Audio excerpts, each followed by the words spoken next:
नमस्कार। YouTube पे एक वीडियो जो रत्न से संबंधित अपलोड हुआ था, उस पर एक प्रश्न आया है, तो मैं वो कुंडली लेके आज उसका एनालाइज कर रहा हूँ। आप लोग देखिए इसको। तो उनका प्रश्न जो है वो मेनली करियर से संबंधित है। तो करियर संबंधित है, पर उसके पहले लग्न को एनालाइज करते हैं। इसमें एक दो चीजें मैं पहले क्लियर कर देता हूँ। जो उन्होंने टाइम दिया है और डेट दिया है, उसके अनुसार जो कुंडली बन रही है उसमें मैं एक चीज क्लियर करके पहले चलूंगा कि देखिए 29 डिग्री का लग्न आ रहा है। इसका मतलब ये हुआ कि अगर थोड़ा सा भी टाइम आगे बढ़ाएंगे 5 मिनट भी, तो पूरी कुंडली चेंज हो जाएगी। लेकिन मैं ये मान के चल रहा हूँ कि उन्होंने टाइम और डेट बिल्कुल सही दिया है। मैं उस हिसाब से एनालाइज कर रहा हूँ। उसी तरह से पीछे थोड़ा करेंगे तो मून भी 0 डिग्री पे है, तो वो भी बैक जो है मिथुन राशि में चली जाएगी। लेकिन मैं मान रहा हूँ कि जो भी दिया है उन्होंने सही दिया है, ऐसा मान के मैं आगे बढ़ता हूँ। इनकी कुंडली जो है वैसे देखे तो अच्छी है। कुछ पॉजिटिव चीजें भी हैं, कुछ नेगेटिव चीजें भी हैं। जैसे अगर आप कुंडली को देखेंगे तो उसमें बुध और शुक्र जो दोनों त्रिकोण के स्वामी होके लग्न में बैठे हैं, ये बहुत ही अच्छा चीज है।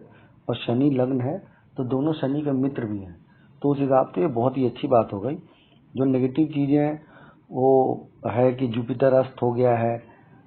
जुपिटर और सन जो है राहु के साथ हो गया है। मून 0 डिग्री का है। हालांकि मून 0 डिग्री का है, लेकिन वो पुष्करांश में है, तो उससे कोई समस्या ऐसा नहीं होनी चाहिए। पॉजिटिव चीज और है, शनि जो है अपने 10वें भाव में बैठा है, तो अच्छा करेगा। वो आदमी को कर्मठ बनाएगा, आदमी को ऑफिस में मन लगेगा, काम करने में मन लगेगा, वो 4 तरह का काम सोचेगा, खाली नहीं बैठेगा। तो ये सब चीजें अच्छी बात है। तो ये तो हो गया एक लग्न का छोटा छोटा एनालिसिस। एक जो इसपे जो खराब बात दिख रही है, मैं खराब नहीं बोलूंगा, अब तो प्लेसमेंट है जो भी है, कि शनि और मंगल जो एक दूसरे को 7वीं दृष्टि से देख रहे हैं, तो ये बहुत अच्छा नहीं माना जाएगा। लेकिन इसका अगर हम एनर्जी अलाइनमेंट करते हैं तो वो फिर कोई दिक्कत क्रिएट नहीं करेगा। तो हम इनके करियर को और डीपली थोड़ा एनालाइज करने की कोशिश करते हैं। तो जैसे मैंने बताया कि लग्नेश जो है वो स्वयं बैठा है 10वें भाव में, तो आदमी मेहनती होगा, मेहनत करना चाहेगा, 5 तरह का दिमाग लगाएगा। हालांकि मंगल का शनि पे दृष्टि होने के कारण उससे कुछ नुकसान भी है, लेकिन ठीक है, मतलब कर्म के हिसाब से बुरा नहीं है।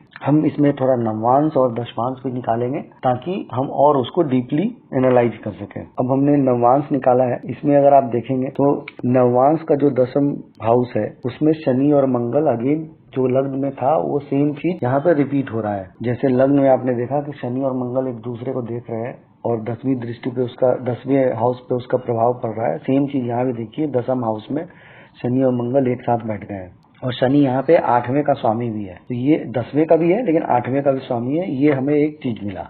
अब इसी तरह से हम इसके दशमांश में भी जाएंगे। दशमांश में भी देखिए, पहला तो दशमांश का जो लग्न बन रहा है वो वृश्चिक राशि का बन रहा है। इसका ये मतलब हुआ 8 नंबर फिर से आ गया और यहाँ 8वें हाउस का स्वामी जो बुध बन रहा है वो लग्न में बैठा है। तो अगेन ये 8वें हाउस को इंडिकेट कर रहा है। कर्म में जो भी चीजें होगी उसमें 8वें का मिला जुला रूप रहना ही रहना है। अब देखिए इसमें 10वां भाव जो है जो आजीविका का होता है वो अगेन चला गया सूर्य 8वें हाउस में। यहाँ भी 8वें हाउस का संबंध बन गया। अब देखिए यहाँ भी शनि 1 2 3 इसमें तीसरी दृष्टि और मंगल 1 2 3 4 चौथी दृष्टि से 8वें हाउस को देख रहा है। तो 8वां हाउस और 10वां भाव का संबंध यहाँ भी बन रहा है। तो इसका मतलब ये हुआ कि आदमी जो भी काम करेगा, अगर वो कर रहा है तो बहुत अच्छी बात है, नहीं कर रहा है तो इनको किसी न किसी तरह से अलाइनमेंट करना चाहिए ताकि एनर्जी अलाइनमेंट हो और जो 8वें भाव का जो प्रॉब्लम होता है वो न हो।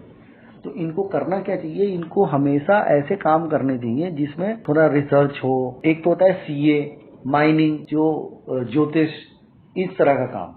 लेकिन अब वो क्या कर रहे हैं ये थोड़ा सा जो समय काल जो होता है उसके अनुसार भी होता है। लेकिन अगर वो 8वें हाउस से संबंधित कोई काम नहीं कर रहे हैं तो उनको करना चाहिए। और कुछ नहीं करे अगर तो कम से कम उनको रिसर्च करना चाहिए। मान लो वो कोई काम करते हैं तो आप कोई काम कर रहे हो तो उसमें रिसर्च करो आप।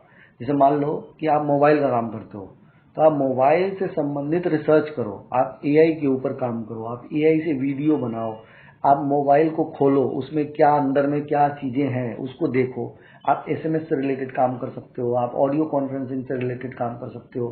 मतलब communication with effect of Rahu. तो राहु और कम्युनिकेशन का जो मिक्सचर वाला ये काम करेंगे तो उसमें इनको सक्सेस मिलेगा और वो काम इनका अच्छा चलेगा। इसमें एक चीज मैं बोलना भूल गया, इसमें कहीं ना कहीं जो गवर्नमेंट से संबंधित चीजें भी दिख रही हैं, क्योंकि सूर्य जो है गवर्नमेंट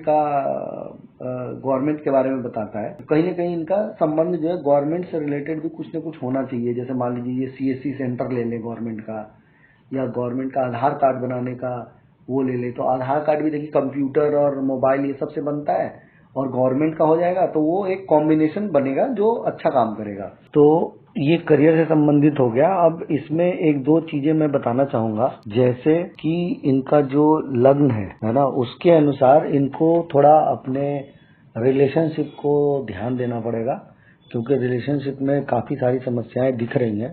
शनि और मंगल का जो म्यूचुअल एस्पेक्ट सातवें हाउस में हो रहा है, सातवें हाउस के लॉर्ड का मृत्युंश पे होना, दूसरे घर में राहु के साथ होना, है ना, फिर जुपिटर का अस्त हो जाना, तो ये सब चीजें जो है ये प्रॉब्लम दिखा रही है। तो मुझे लगता है ये अपने अगर रिलेशनशिप को थोड़ा ध्यान देंगे तो ज्यादा इनके लिए अच्छा रहेगा। और चूंकि इन्होंने करियर के बारे में पूछा तो मैं उस पर ज्यादा नहीं जा रहा हूँ, बट वो दिख रहा है तो मैं उन्हें सोचा बता दूं इसके बारे में। करियर से संबंधित मैंने आपको बता दिया। आप AI, mobile, SMS, communication, audio conference, AI video, इस तरह की चीजों पे अगर फोकस करेंगे तो आपको अच्छा सक्सेस मिलना चाहिए।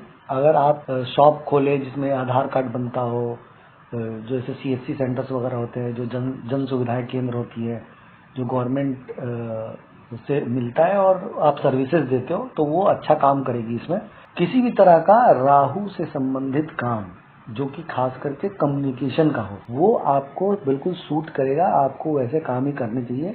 मान लेते हैं कि आप वैसा काम नहीं करते हैं, मान लेते हैं कि आप जो है आप रेस्टोरेंट में मैनेजर हैं, हालांकि वो दिख नहीं रहा है इसमें, लेकिन मान लेते हैं रेस्टोरेंट में मैनेजर है, तब भी जो है आप क्या करें कि आप अपने पार्ट टाइम में समय निकाल के आप थोड़ा सा रिसर्च करें। AI, मोबाइल से वीडियो बनाना सीख जाएं। आप AI से संबंधित वीडियो बनाएं, AI को यूज करके वीडियो बनाएं, कुछ रिसर्च करें, कुछ ऐसी पढ़ाई करें जिसमें थोड़ा दिमाग लगाना पड़ता हो, थोड़ा रिसर्च करना पड़ता हो, क्योंकि आपका जो पूरा जो कर्म दिखा रहा है वो 8वें हाउस से रिलेटेड दिखा रहा है। रत्न के बारे में पूछा था तो मैं रत्न के बारे में एक्सप्लेन करना चाहूंगा। देखिए, आपका लग्नेश जो है शनि है, 5वें भाव का स्वामी बुध है और 9वें भाव का स्वामी शुक्र है। मैंने पहले वीडियो में एक वीडियो बनाया था जिसमें मैंने काफी डिटेल में बताया है, आप वो वीडियो देखिएगा। किसी भी व्यक्ति को पहले 5वें और 9वें भाव के स्वामियों का रत्न ही पहनना चाहिए अगर उनका प्लेसमेंट अच्छा हो तो आपका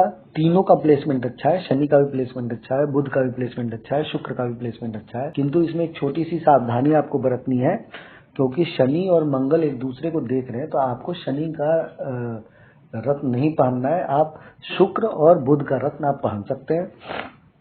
आपको दोनों बहुत ही अच्छा फायदा करेगा। आप चाहे तो पन्ना तो आप बिल्कुल ही पहनिए, पन्ना आपको हर एंगल से सूट करेगा, बहुत ही फायदा करेगा आपको। साथ में शुक्र आपको बहुत ही फायदा करेगा। शुक्र से संबंधित रत्न हीरा होता है, अगर आपको पहन सकते हैं, आप अफोर्ड कर सकते हैं तो आप हीरा पहनिए। अगर नहीं कर सकते हैं तो आप ओपेल पहन सकते हैं, जो ज्यादा महंगा नहीं होगा।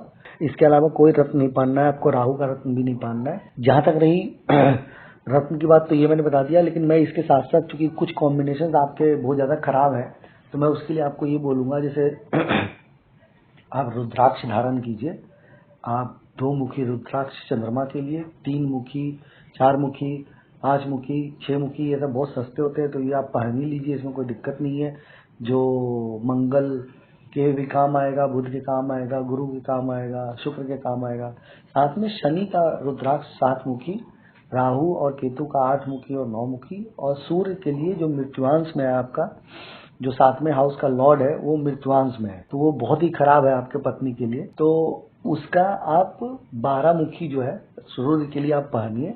तो मैं ये बोल सकता हूँ कि आपको धीरे धीरे इसका असर दिखेगा और पॉजिटिव दिखेगा। ये हो गया रत्न और रुद्राक्ष। इसके साथ में आप, चूंकि म्यूचुअल एस्पेक्ट बना हुआ है और हनुमान जी आपको पता है मंगल और शनि दोनों के देवता है, तो आप आंख मूंद के, एक मंत्र है छोटा सा, अगर आप उसको पढ़ सके रोज तो बहुत ही फायदा करेगा। 50 चीजें जो मैं आपको बता सकता हूँ आप समझ रहे होंगे। गुरु का मंत्र पढ़ना चाहिए आपको, सूर्य का मंत्र पढ़ना चाहिए, है ना, सारी चीजों का करना चाहिए आपको। लेकिन साथ में अगर आप, एक मंत्र है, ओम नमो हनुमते रुद्रावताराय सर्वशत्रु संहारणाय सर्वरोग हराय सर्ववशीकरणाय रामदूताय स्वाहा, ये हनुमान जी का मंत्र है। ये बहुत ही चमत्कारी मंत्र है। आप इसको अगर 3-4 महीने करेंगे तो आपको रत्न के बराबर ही डिफरेंस दिखने लगेगा। साथ में बाकी जो आप मंत्र करते हैं, जैसे सूर्य जो है मृत्युंश में है, तो सूर्य के लिए आप सूर्य का बीज मंत्र पढ़ सकते हैं। ओम ह्रां ह्रीं ह्रौं सः सूर्याय नमः, या आदित्य हृदय स्तोत्रम पढ़ सकते हैं। तो इस तरह की चीज़ों को आप कर सकते हैं। वो कितना आपके पास टाइम निकलता है, आप कितना कर पाते हैं, उस पर डिपेंड करता है। जहाँ तक रहा आगे आने वाला समय, जो आपका अभी दशा जो चल रहा है वो बुध में शनि की चल रही है, जो आपको वो अच्छा फल देगी। आपको प्रॉब्लम क्रिएट जो भी पास्ट में हुआ होगा वो खत्म करेगा, वो धीरे धीरे चीज़ों को लाइन अप करेगा। बट हाँ, आपको सावधानी हमेशा बरतनी है। आपके सामने जो भी आदमी है, देखिए 7th हाउस जो है ना, वो सिर्फ पत्नी नहीं होती है। 7th हाउस हमेशा आपके सामने को डिनोट करता है, मतलब आपके सामने कौन बैठा हुआ है। तो कभी भी आप किसी से लड़ाई झगड़ा ना करें, भाषाभाषी ना करें, हमेशा दूसरे सामने वाले को सम्मान दीजिए। वो बहुत जरूरी है आपके कुंडली में। और आपका आने वाला समय, ये जो शनि बुध में शनि का चल रहा है, इसके बाद केतु की महादशा आएगी, वो अष्टम में बैठा हुआ है, तो आपसे अष्टम का अगेन फल कराएगी। तो मैं इसलिए बोल रहा हूँ कि आप रिसर्च करेंगे, एआई से रिलेटेड वीडियो बनाएंगे, कम्युनिकेशन का काम करेंगे, तो आपको उसमें फायदा करेगा। थोड़ा बहुत अगर आप चाहें तो आध्यात्म और ज्योतिष के बारे में पढ़ाई कर सकते हैं आप। केतु इन चीजों को दिखाता है, ज्योतिष और आध्यात्म के बारे में दिखाता है। केतु ये भी दिखाता है जो आपके आपके जो पुरखों से जुड़ी हुई चीजें हैं, आपका पुश्तैनी घर है। तो आप जब ये महादशा आए तो आप अपने पुश्तैनी घर में कुछ बनवाए, रूम बनवा दीजिए, कुछ कुआं बनवा दीजिए, कुछ भी ऐसा काम करिए। तो केतु की जो नेगेटिव चीजें होने वाली होंगी वो आपको नहीं होंगी और आपको पॉजिटिव करेगा। और काम तो आप 8वें हाउस से रिलेटेड कुछ न कुछ कीजिए, रिसर्च और ये सब जो मैं ऑलरेडी बता चुका हूँ। उसके बाद आपकी शुक्र की महादशा आएगी, जो बिल्कुल हर तरीके से आपको फलदायी होगी।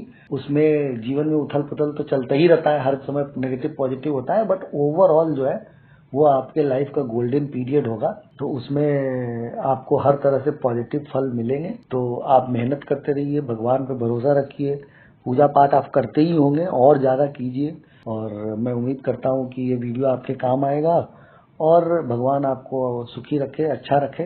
नमो नमः।